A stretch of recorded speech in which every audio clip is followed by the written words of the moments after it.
Well, good afternoon, everybody, and thank you for joining us. Today is Friday, March 26th. It's 1 o'clock in the afternoon, and you've landed at the CAF COVID Weekly Roundup. My name's Jason Belman. I'm the Director of Emergency Preparedness for CAF. And this week, we're going to cover the AFL 21-08.2. We'll talk about some of the inconsistencies in that AFL and what our next steps are. And then I'll talk about some site observations that that I was able to gather based on some site visits that I did this week. And I just want to bring that up in the context of, kind of what we can do next steps if we get another surge, or hopefully not, but if there's the next pandemic, some of the things that we can do right now to kind of prepare ourselves. So with that, I want to say thank you for joining us. Patty's, I don't believe Patty's going to be able to make it with us this week. Certainly I'm going to cover one of the AFLs, but if we have questions about that, I'm gonna direct you to Patty for answers on the staffing audit AFL, but we'll get to that in a second here. All right, so the first part of our introduction is to say that the speakers and opinions expressed on this webinar are their own. They may not reflect CAF's official position. These webinars are brought to you as a part of a grant-funded program through the Hospital Preparedness Program, through Asper Tracy, which is a national program. It's funded, the money's given to CDPH, who then passes the money on to us and the Hospital Association to do webinars and education and things like this. With that being said, it kind of describes the content of what needs to go into these webinars. I have no financial conflicts. I'm solely employed by CAF. The intent of these webinars is to give you a situational report based on the current conditions. We'll throw in some forecasting where we can do that, as well as best practices where we can identify those. So let's hop right into the first updated AFL, and that's AFL 21-08. And I realize we've covered this on pretty much every webinar for the last month, I think, and it's been covered on the HSAG calls as well. There's a lot to this, so it makes it kind of difficult, and it ties much of the guidance to CDC guidance. And we're going to try to kind of flesh that out so that we understand all of this stuff, and just say that there are elements within the AFL that we have problems with, especially as it relates to the travel. But I'll get back to that in a second. So AFL 21-08 is linked there on that third bullet point.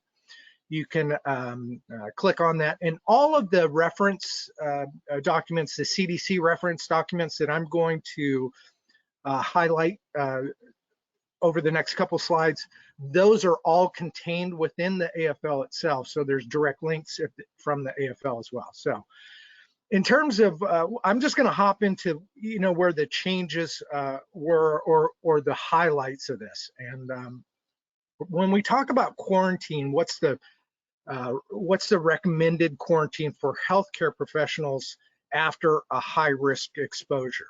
And a high-risk exposure has its own definition. It's contained in that link there for the CDC. But really what it is it's prolonged exposure to a confirmed or suspected COVID-19 case for 15 minutes without PPE, or any exposure during an aerosol generating procedure where the worker was not protected. So in those two instances, they're going to be considered a high-risk exposure. And then we'll talk about what you do with high-risk exposure in a second here. So for fully vaccinated skilled nursing healthcare professionals, if they are asymptomatic, they do not need to be restricted unless they are immunocompromised. And so that's a big change from previous guidance, and it definitely has a distinction for fully vaccinated folks. For fully vaccinated healthcare professionals who have traveled, the AFL says to follow the CDC guidance for the general public. And that CDC guidance for the general public is as follows. All travelers, both international and domestic, arriving in any U.S. jurisdiction has an opportunity or is required to, not required, but recommended to quarantine for 14 days. Now they go on to state there are some ways that you can reduce that amount of time by having a post-arrival test 3 to 5 days after arrival at the destination with self-monitoring and a 7-day period of staying home. The 7-day period should be completed even if the test is negative, and in the absence of testing, this period should be extended to 10 days. That does not differentiate between vaccinated or non-vaccinated. Obviously, this guidance was written back in February, and it had not really factored in if there was going to be a difference for vaccinated folks versus non-vaccinated folks. But maybe the most important bullet point here is the last bullet point in the announcement, in that if you are returning travel, you should avoid being around people who are at increased risk for severe illness for 14 days. Whether you get tested or not, that's the recommendation. And that is our concern with the AFL.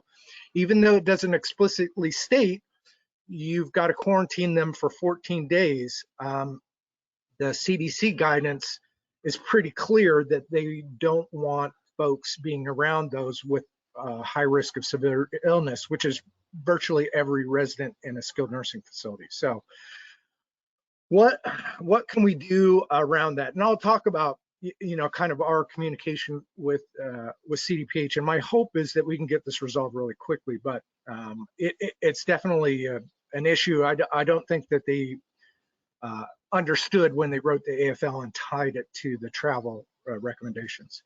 So in general, the AFL goes on to say that during an outbreak in a SNF, all healthcare professionals are considered potentially exposed, and they may continue to work regardless of their vaccination status, as long as they remain asymptomatic and are serially tested as part of a facility-wide outbreak response testing. All healthcare professionals must wear a mask, a surgical mask, a respirator for surgical control, and report temperature and the absence of symptoms each day. That is completely incongruent with the travel recommendations. We have a known exposure where we allow somebody to work versus an unknown exposure where we hold them out for 14 days. And we thought, gosh, that does not make sense at all. It just does not. We're allowing this risk here, and the operational considerations for somebody taking a week vacation where you then have to pay them 2 weeks after their week vacation to stay home is not sustainable. And we made that very clear. I sent that letter off to Heidi's replacement as well as Dr. Epson. We will keep you abreast on whether they update that. But I'll just say that based on kind of their activity before, it's been really hard to get them to move outside of the CDC recommendations. So I think, sad as this is say, unless we can get the CDC to change that or add a separate section based on vaccination status, we may see still quarantine recommended after travel. But we will keep you up to date on that, and know it is high priority for us to figure this out for you guys, because we know how hard it's going to be to operationalize losing somebody for 3 weeks at a time. In terms of the SNF healthcare professionals who are not fully vaccinated, any higher risk exposure, 14 days quarantine in the absence of staffing shortages. And then there's some, we've talked about this before, but in a critical staffing shortage, asymptomatic, unvaccinated healthcare professionals are not prohibited from returning to work after day 7 from the date of the last exposure if they received a negative PCR test result from a specimen collected after day 5. And so that's kind of your pathway to get folks that have not been fully vaccinated but do have a high risk exposure back in the building. But it is with testing. I think folks kind of understand that part. In terms of residents who are vaccinated, this is not going to change. They were very clear that they wanted any residents, whether they've been vaccinated or not, to follow the quarantine guidance after an exposure. They did go on to state, though, that quarantine is no longer required for residents who are being admitted to post-acute care facility if they are fully vaccinated and they're not coming from a facility that has an outbreak. And it may be difficult for you to kind of gauge whether the facility is having an outbreak, but this should help quite a bit, and it's way less impactful for new admissions if they don't have to be isolated for 2 weeks. All right, I mentioned the AFL 2111 just briefly last week. I don't have a date for the webinar that's going to cover the staffing audits with Mark Riggin and Patty Owens, but since it's not related to the disaster preparedness program, I can't include it in this webinar format. I think the goal is to still try to have a class next Friday, but it won't be in this format because I can't do it for the grant. So, but we will have a class on it, and it will be, covering the whole audit process, not just what relates to the current disaster. And then I wanted to hop to site observations and talk for a little bit about some of the things that we have been able to kind of observe going out and touring a few facilities. I was lucky enough to be able to tour both facilities that were designated as COVID receiving facilities and then facilities that were not. And it really struck me. And at the beginning of this, at the beginning of the pandemic, one of CAF's biggest recommendations to the state was that the built environments of skilled nursing facilities are not set up and designed for to house and treat airborne infectious diseases. And at the beginning of the pandemic, we assumed this transmitted differently than it actually does. And we made a lot of decisions based on how to, kind of cohort people based on those factors. And some of the things we did not know then. We need to, let's just put it this way. I don't know that we could expect a different outcome based on the built environments that I saw. I will say what I did see that worked was the more removed the spaces are, the better the performance was in terms of outbreaks. And if you have rooms, especially the yellow rooms with known exposures, there was nothing in those rooms that I saw that would have prevented a second person from getting the virus. So if you had one person in a yellow zone that you had an unknown exposure risk, but that person was actually positive, if that person had a roommate, it was incredibly likely that the roommate would then contract COVID, just based on the lack of diluted air in those residence rooms, not enough ventilation and open air and things like that. We didn't know that back in April of last year. We know it now. As we move forward, those spaces are just not designed to have two folks in them, with one not having a contagious virus and the other one does.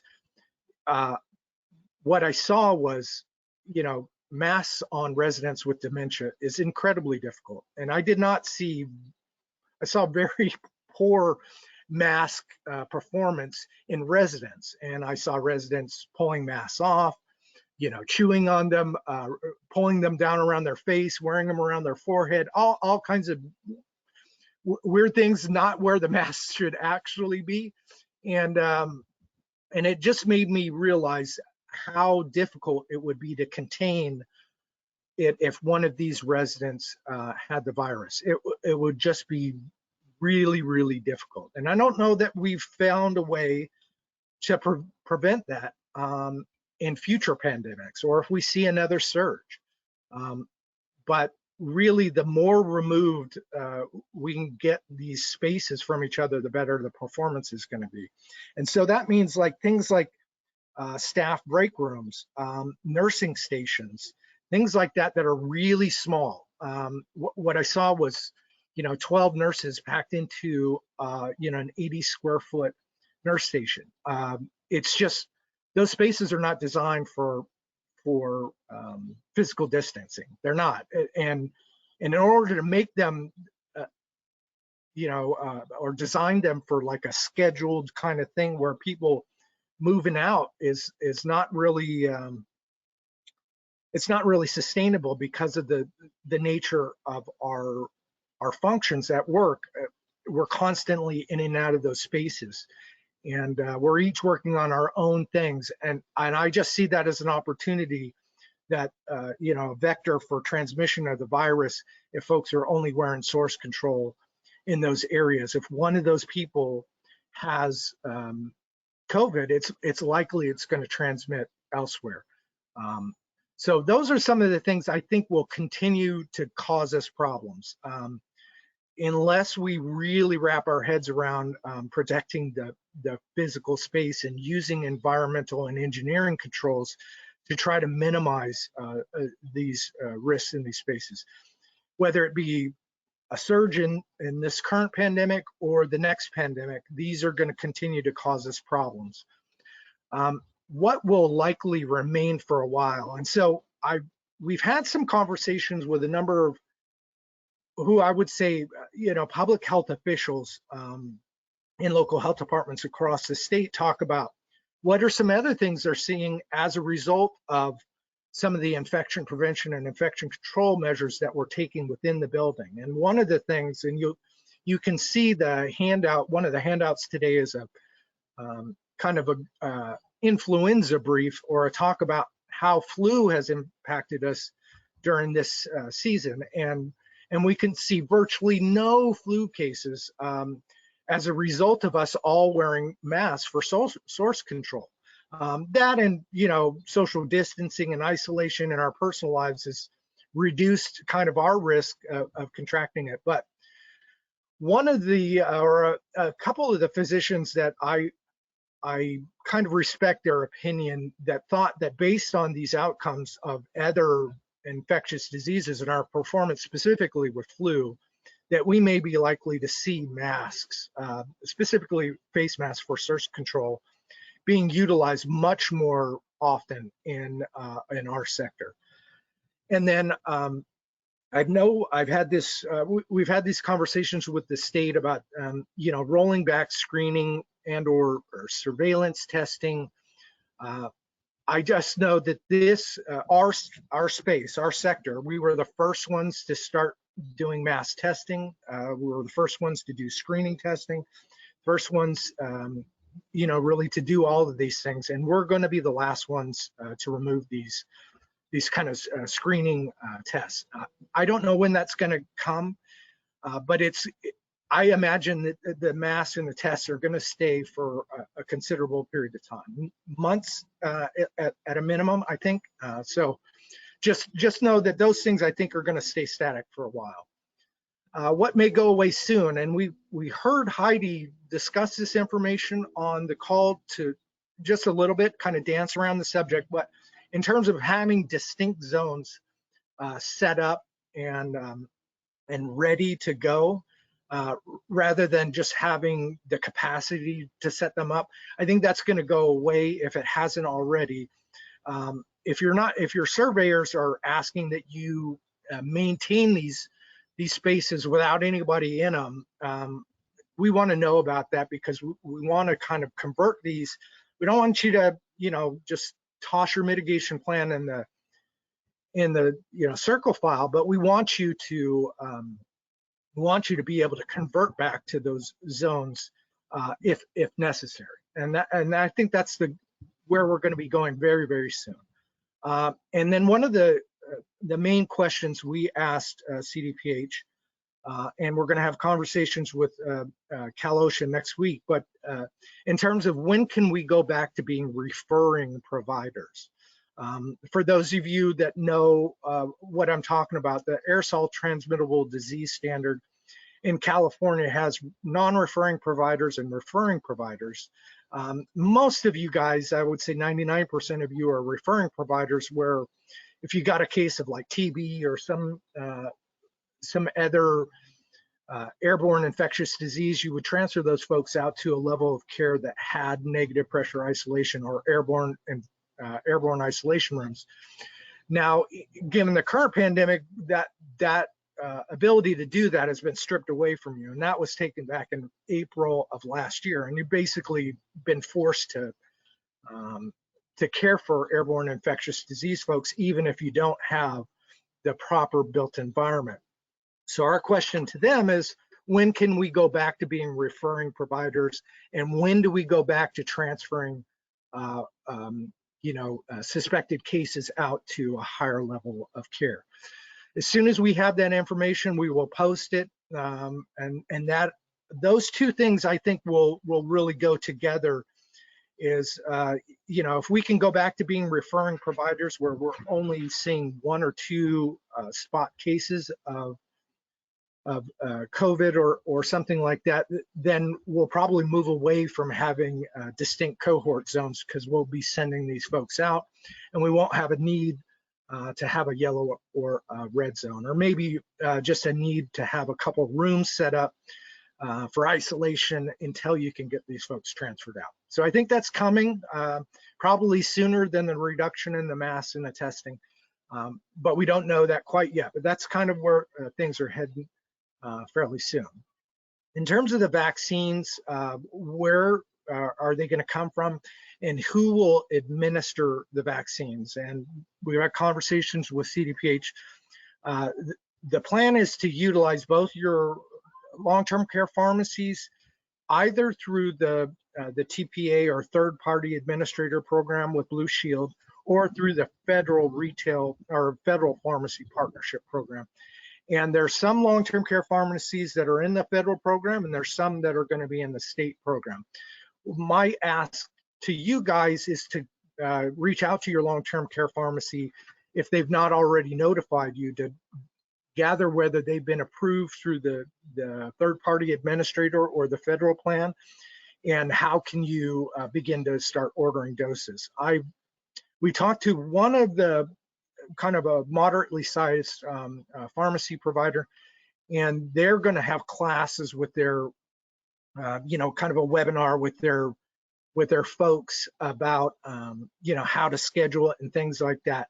What I want you guys to do is, when you reach out to your long-term care pharmacies, also gauge their ability to be able to help you vaccinate families of residents.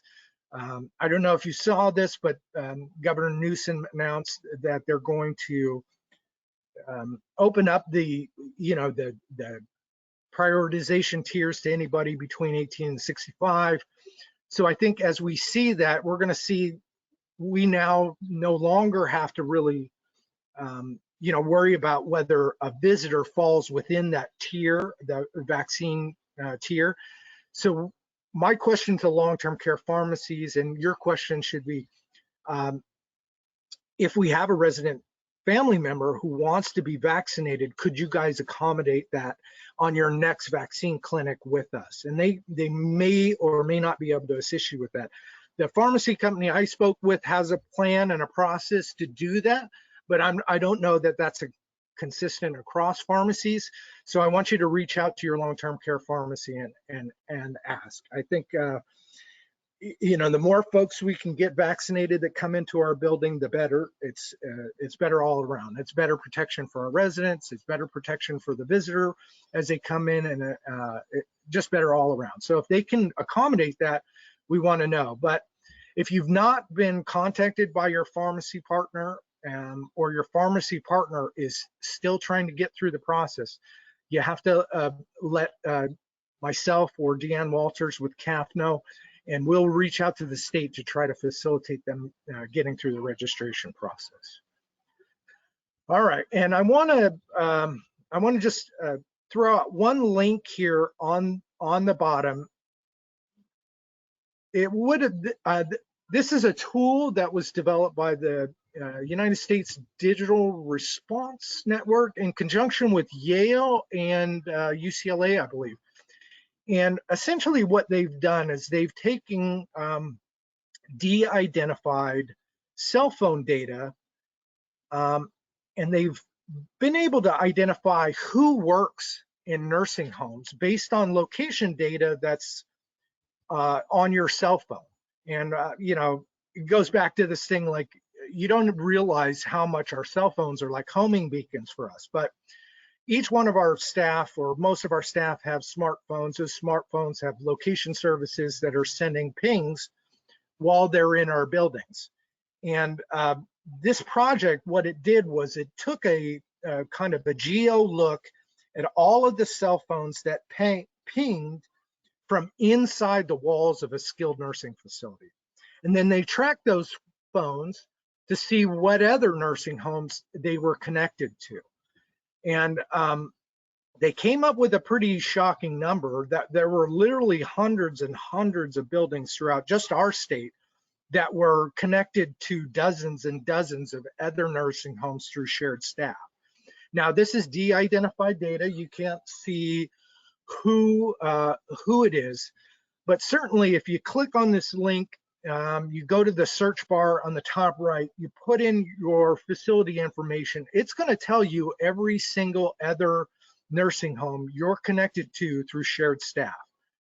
Now, it's not a comprehensive list. They say not everybody keeps those location services activated on their phone, so they might not capture everybody. Not everybody might have a smartphone, but it is a pretty good indicator of how connected you are to other nursing homes. And as we looked, early on in the response, we knew that shared staff were big drivers of outbreaks in multiple facilities. And so this information is available. It's available to the public. It's available to legislators, to researchers, to CDPH. Everybody now has this tool. I want to make you guys aware of it. It may at least help kind of give you an idea of what the exposure risk is in your building. Outside of that, really what this is it can be a tool to really point out some of the flaws within our staffing model. And so we've got to be careful about, how we view this information, but I do think from an infection control standpoint, it could prompt you to kind of reach out to those other nursing homes and say, gosh, let's have regular communication if we have this many of our staff that are shared together, so that we're not bringing infectious diseases from one to the other. And that could work in this pandemic. It can work for a lot of other things. Things like CRS or other really bad pathogens that are currently putting our folks at risk. So I wanted to make folks aware of that.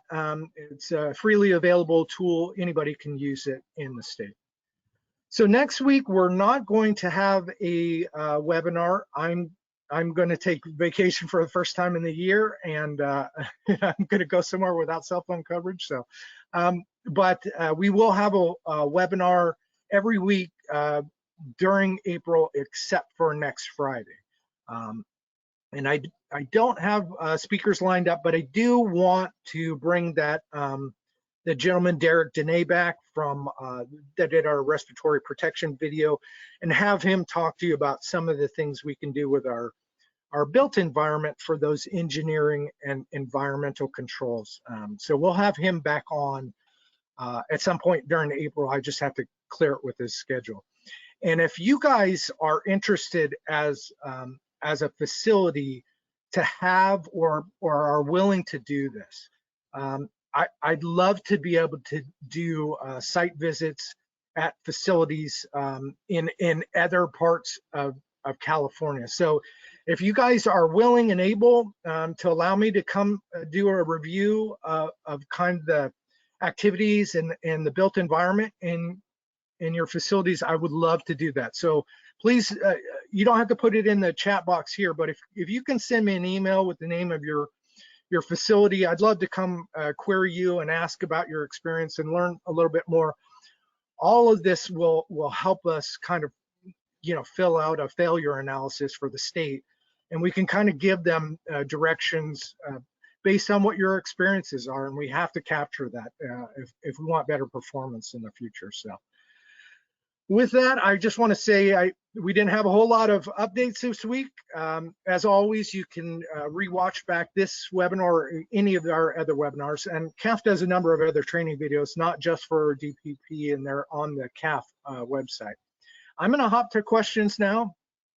If you guys have questions, please continue to put them in the chat box. What we've decided to do is we'll capture any chat box questions we don't get to and put those on the forum. I think we're going to continue to do that for the remainder of the response.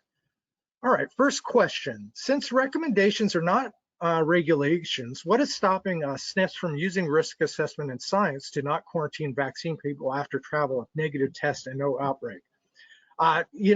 That's what I would do, but I can't make that decision. I don't know what the kind of regulatory kind of hiccup would be on that, but it's clear if we allow people who are exposed to known COVID patients continue to work, it does not seem consistent with having somebody with unknown exposure have to stay out of work for 2 weeks. And I realize, some of the difference is, well, we don't know, a variant could come from a different part of the world, and that variant could cause issues. And I understand that it's a really, really kind of minimal risk. If we were concerned about that specific risk, we should identify where those travel points are and restrict based on travel to just those areas. But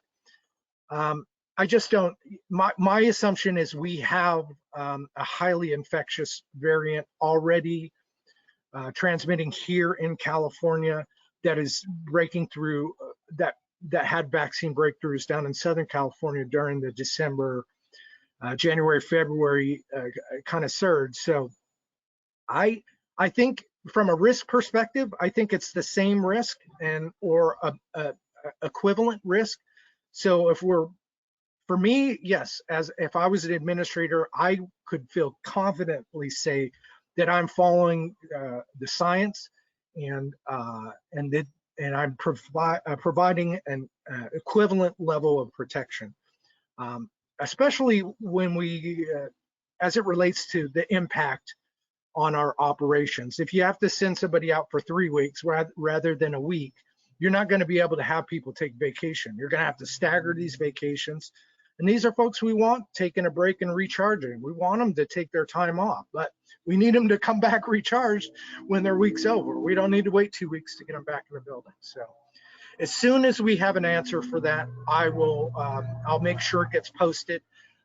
Both Craig and Deanne are going to be communicating with CDPH about this issue while I'm gone next week. So my hope is that we'll get it resolved before, we have another webinar. So, and that was the only question we had in the chat box, guys. So I hope that means that you guys are experts in this and you're ready to go. But if not, don't hesitate to reach out. I don't want to keep you. This is a Friday afternoon. If we got no questions, I'll send you guys off. Oh, we got one more question. Can you go over visitation restrictions in Los Angeles County? Yes, if you give me 2 seconds here, I'll pull up the website here.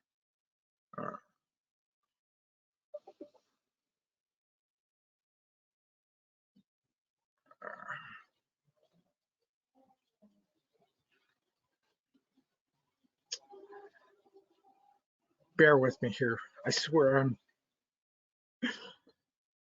they move these things sometimes, they move the link. Okay, here we go.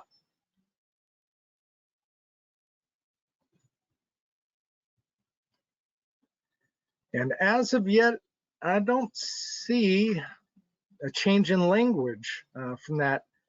So Margarita, I'll have to follow up with Los Angeles County because it doesn't look like it. They changed it after the after their webinar. So I'll email Dr. Raj and see if she can send me the language, and I will send it to you specifically, Margarita. And then for the remainder of the folks on the call, for Los Angeles County, I'll get the visitor restrictions and the testing requirements, and I'm going to place them on the forum. And this is a great opportunity for me to say that, you know, we only have about 360 or 370 folks signed up for our forum. So if you're not signed up for the forum, or don't have somebody from your facility signed up for the forum, that's where we put emergent or information that maybe we don't want to clog your email up with, but we need to get the information to you quickly. So if you're not signed up for the forum, please email myself or the info@caf.org and ask to get signed up to be on the CAF forum. So with that, guys, okay, another question. Please assist to explain more on the after action report. And we will do an entire class on the after action report, as well as, I don't know if you guys are tuning into the HSAG webinars, but I talked to HSAG and CDPH about next in April doing an after action kind of class in that format where you guys can ask the live questions, and we'll have more than just myself as a subject matter expert to be able to put in there. So we'll do one for HSAG, which will be free for everybody in the state. And then we're going to do a more detailed after action review during our summer conference, and that'll be in July. So we'll cover what we need to get you through. And then if you have specific questions, my email address is jbelden@caf.org. You don't hesitate to reach out to me. I'm going to be out of the office next week, but give me a call, email me. We can set up a conference call, and we can get your team together and we can talk about that. And that offers up for any of you, any facility in the state. If you guys have questions and you want to gather your team together and arrange a conference call with me, I can walk you through some of the questions you should be asking, you know, some of the categories you should be putting in, things that I think you should be looking at, and maybe some of the things that you haven't really quantified yet. That's open to anybody in the state, whether you're a member or not. Feel free to reach out to me individually. So, all right, guys, hope you have a great weekend. Thanks very much. We'll talk to you in 2 weeks. Thanks. Bye-bye.